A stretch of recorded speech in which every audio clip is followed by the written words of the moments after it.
সন্ধ্যা হয়ে গেছে, পাহাড়ি রাস্তা ধরলাম বাড়িতে যাওয়ার জন্য। কবে যে বাড়িতে যেয়ে পৌঁছাবো আল্লাহই ভালো জানে। আল্লাহ পথে যেন কোনো বিপদ আপদ না দেয়। এমনি তো অন্ধকার হয়ে গেছে, ভূত পেতনির তো যে অবস্থা। আরো ধরছি পাহাড়ি রাস্তা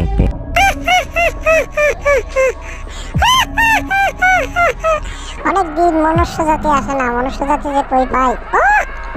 এই দাঁড়া, কই যাচ্ছিস তুই আদম সন্তান?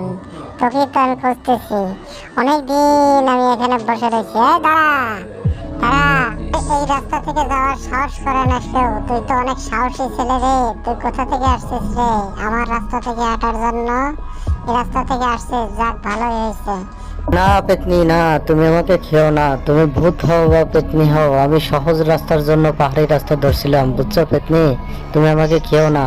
আমার বাড়ির পেতনি, বাড়িতে অনেক সমস্যা, সেজন্য আমি সহজ রাস্তা থেকে আসছি। পেতনি তুমি আমাকে কোনো ক্ষতি করো না পেতনি। পেতনি আমাকে আজকে ছেড়ে দাও পেতনি।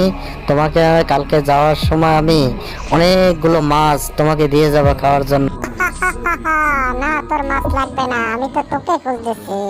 আমি তোকে খাবো। আমি মানুষের রক্ত খাই।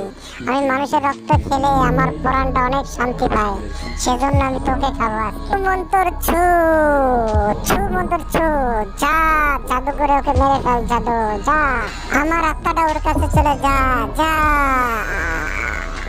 পেতনি আমাকে মেরে ফেললে পেতনি। তোমাকে এতবার বললাম তুমি আমাকে মেরো না পেতনি, আমার বাড়িতে অনেক সমস্যা।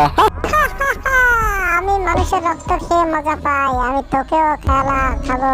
তোকে খেয়ে আমার রক্তের পিপাসা আমি মিটাবো। আমি অনেকদিন রক্ত খাই না, মানুষের রক্ত অনেক। চ্যানেলটি সাবস্ক্রাইব করুন।